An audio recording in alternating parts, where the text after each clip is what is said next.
இயேசுவால் மாத்திரமே ஒரு வசனம் என்னை உருவாக்கி இருக்கிறது. அதே மாதிரி வசனங்கள் தான் உங்களை காக்கும். இந்த வசனம் வந்த பிறகு நான் என்ன செய்வேன் தெரியுமா? படுத்து கிடப்பேன், கையில் ஒரு கோல் வச்சுருப்பேன், வயதான முதிர் நடக்கிற கோல். எதுக்கு வச்சுருக்கேன்னா, பேயை பார்க்கணுன்னு ஒரு ஆசை.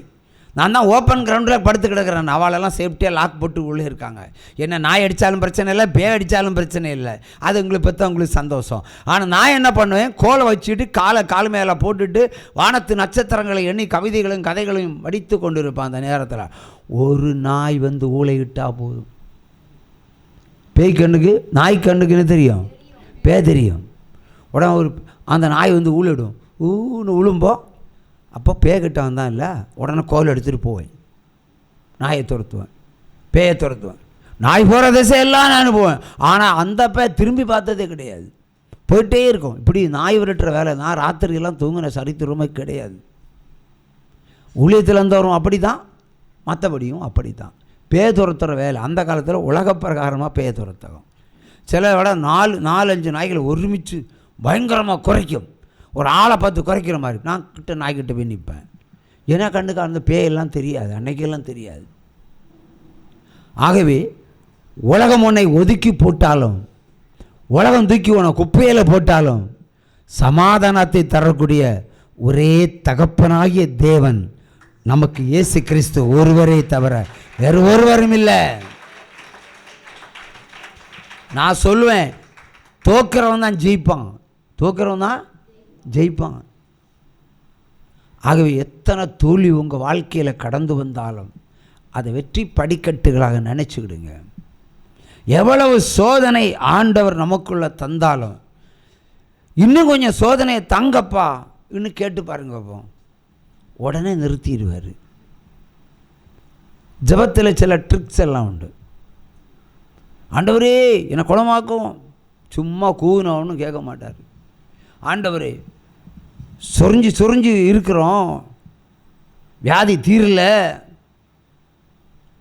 ஜெபம் பண்ணி பார்க்குறேன் தீரல, முற்றுப்புள்ளி வைக்கிறது நம்ம ஜெபம் பண்ணுவோம். முற்றுப்புள்ளி வைக்க ஜெபம் பண்ணாதீங்க. ஆண்டவரே உமக்கு என்ன திராணி எனக்கு தாங்கிறதுக்கு உண்டோ அவ்வளோ திராணிக்கு தக்கதாக எனக்கு சோதனைகளை அனுப்புங்கப்பா, நான் பார்த்துக்கிட்டேன்னு சொல்லி பாருங்க.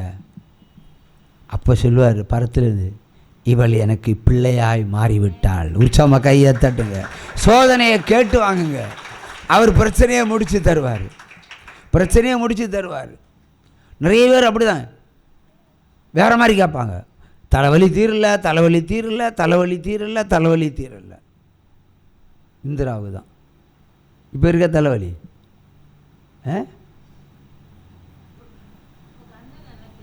கண்ணு நல்லா தெரியலையா? நெஞ்சுவலியும் இருக்கா? காலையில் வந்து எனக்கு ஒரு திருநெல்வேலி அல்வா எப்படி தர்றாங்கன்னா, இல்லை கோவிச்சு இல்லை, உண்மைதான் சொல்லேன். இங்கே நிற்கிறது அவர் தான், நான் இல்லை. என்ன சொன்னாலும் அதுக்கு ஒரு ரீசன் இருக்கும். சரி, என்ன சொன்னீங்க பார்ப்போம், சொன்னதை திரும்ப சொல்லுங்கள். என்கிட்ட வந்து என்ன சொன்னீங்க?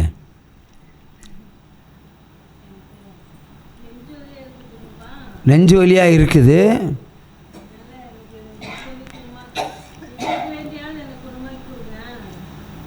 எப்படி திரும்ப சொல்லுங்கள்.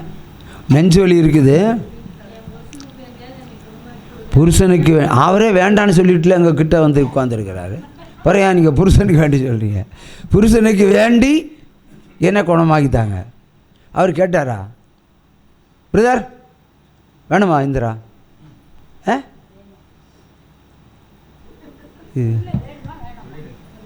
வேணுமா வேண்டாமா? ஏன் வேணும்? அவங்க காலத்தை என்ன வந்து கேட்டாங்க தெரியுமா? அந்த பாயிண்ட் வரல, சொல்லுங்க.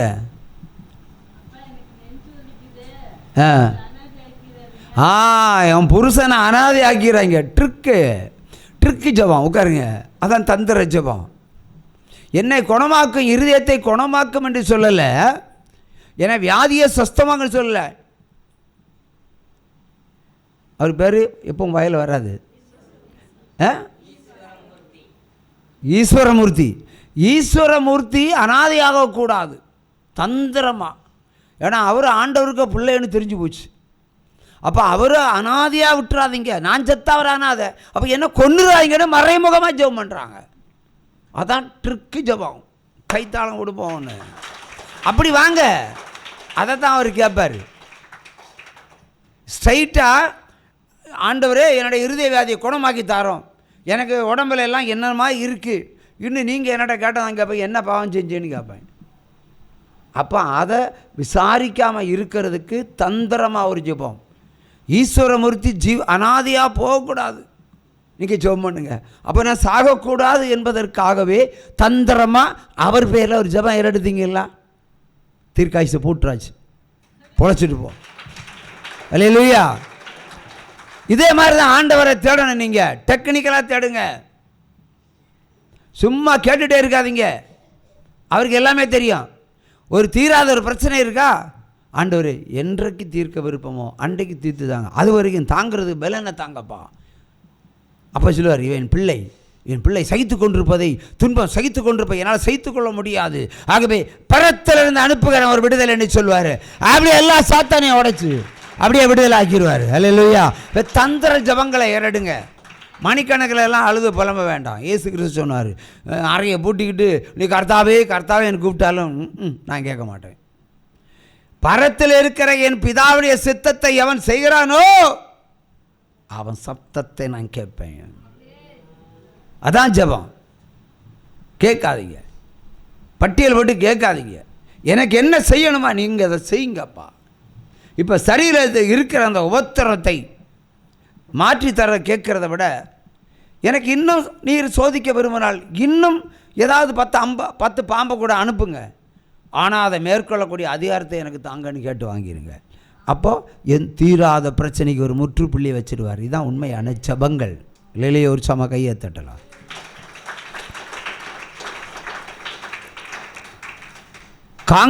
காங்கேயத்திலிருந்து ஒரு சிறுநீரக கோளாறில் ஒரு பையன் இருந்தான். இப்போ உயிரோட இருக்கிறான்னு இல்லையான்னு தெரியாது. கோயம்புத்தூரில் 4 மருத்துவமனைக்கு போயிருக்காங்க, புதிதாக ரட்சிக்கப்பட்டவங்க. பையனை பார்த்தா கல்யாணம் ஆகாத பையனை மாதிரி இருப்பான். ஒரு 18 வயசு மதிக்கத்தக்க.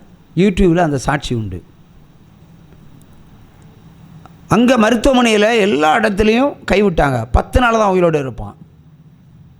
ஈரோட்டில் இருக்கிற மருத்துவமனையும் 10 நாள் தான் உயிரோடு இருப்பான். 2 போச்சு, 2 கிட்னியும் போச்சு.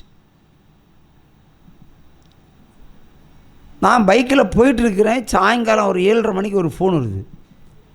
பாஸ்டரியா, என் புருஷனுக்கு கிட்னி ப்ராப்ளம் இருக்குது, 2 கிட்னியும் போயிடுச்சு, 10 நாள் தான் உயிரோடு இருப்பேன்னு 10 மருத்துவமனைக்கு மேலே சொல்லிச்சு. ஆனால் நான் ஏசப்பாவை நம்புகிறேன், என் புருஷன் சாக மாட்டார். நீங்கள் கொஞ்சம் ஜெபம் பண்ணுங்கள், நீங்கள் கொஞ்சம் ஜெபம் பண்ணுங்கள். அப்போ 10 மருத்துவமனையில் போனதை குறித்து புலம்பல் இல்லை, 10 மருத்துவமனையில் செலவு பண்ண வேண்டிய கவலை இல்லை. இப்போ தேவனிடத்தை வந்து என்ன சொல்கிறா தெரியுமா,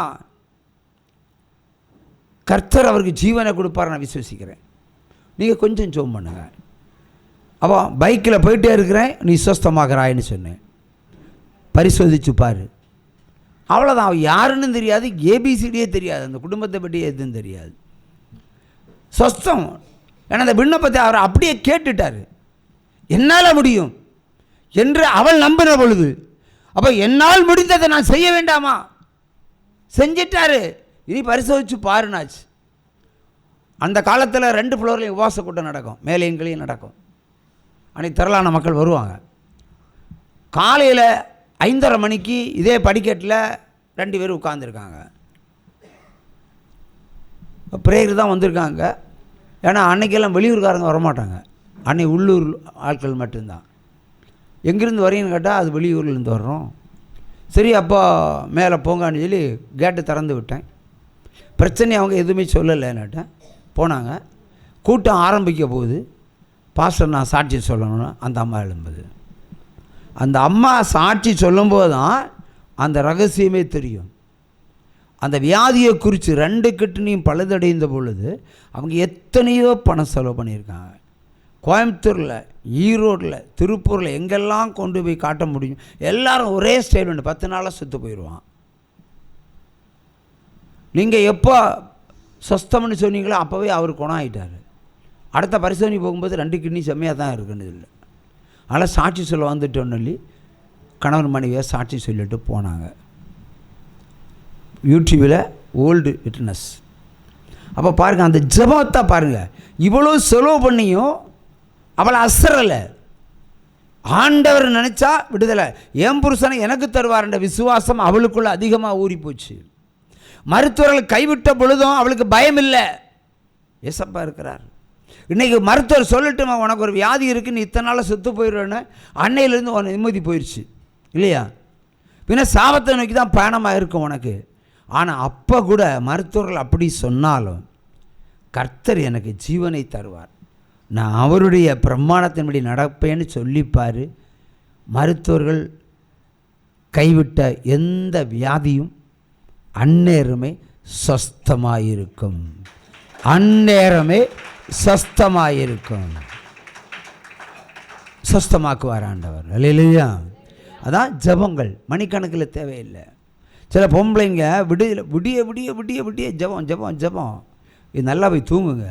1/2 மணி நேரம் அவர் ஜெபம் பண்ணுங்கள், 1 மணி நேரம் ஜெபம் பண்ணுங்கள். அதுக்கு மேலே எதுக்கு விடிய விடிய ஜபம்? ஆனால் முடிஞ்சால் விடிய விடிய பைபிள் வாசிப்பியா? அது சூப்பர். வாசிக்க மாட்டீங்க.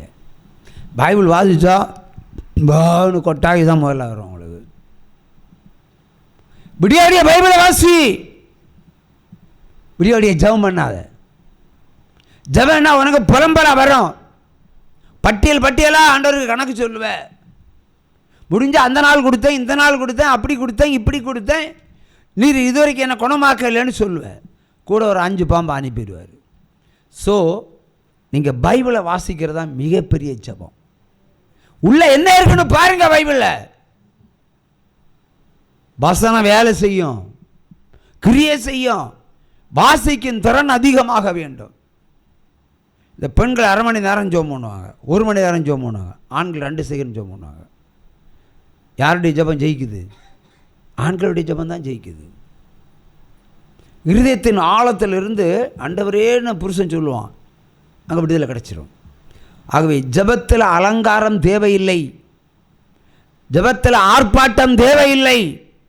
அடக்க ஒடுக்கமாக இருந்து தேவன் நம்ம பக்கம் திரும்புகிறத்தக்கதாய் 2 வார்த்தை சொல்லு, அந்நேரமே சொஸ்தமாகி விடுவாய். உற்சாகமா கையை தட்டி ஹல்லேலூயா. எந்த வியாதிக்கும் இன்றைக்கி கிட்னியை பற்றி சொல்கிறேன்னா, இங்கே கிட்னி வியாதி உள்ள ஆட்கள் கட்டாயம் இருக்கணும்.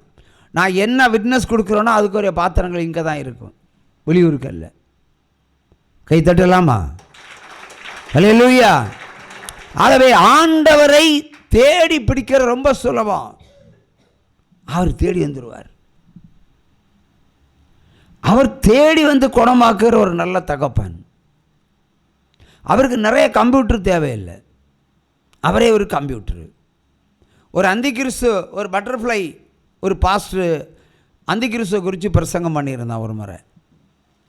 பேரை சொன்னால் எல்லோரும் தெரியும். பட்டர்ஃப்ளை அவர்கிட்ட இருக்க பேர் தான் பட்டர்ஃப்ளை. இதில் மட்டும்தான் ஒரு பட்டர்ஃப்ளை தாடி இருக்கும், மீதெல்லாம் செரிச்சிருவார்.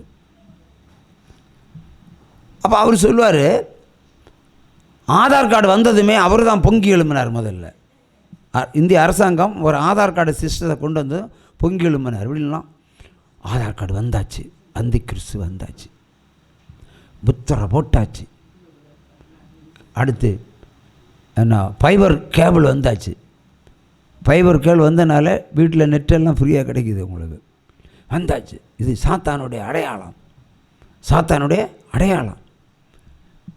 முடிஞ்சு போச்சு உலகம். அப்படி அங்கலாய்த்து அவர் பேசுவார். அந்திகிறிஸ்து விட்டலும் கொள்ளல் நடக்க போகுது, இனி அது இருந்தால் தான் இது கிடைக்கும், இது இருந்தால் அது கிடைக்கும். அந்த மாதிரி ஒரு டிவியில் மேட்டரை ஏற்றி விட்டார். நான் கேட்குறேன்,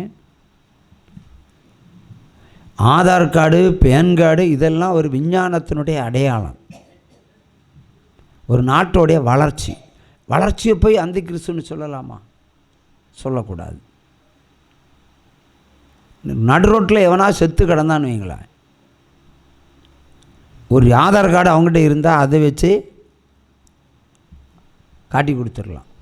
இன்னும் பார்ட்டின்னு ஒரு ஐடென்டிஃபிகேஷன். நிர்வாகத்தை எல்லாம் அந்திக்கிறிஸ்துன்னு சொல்லக்கூடாது.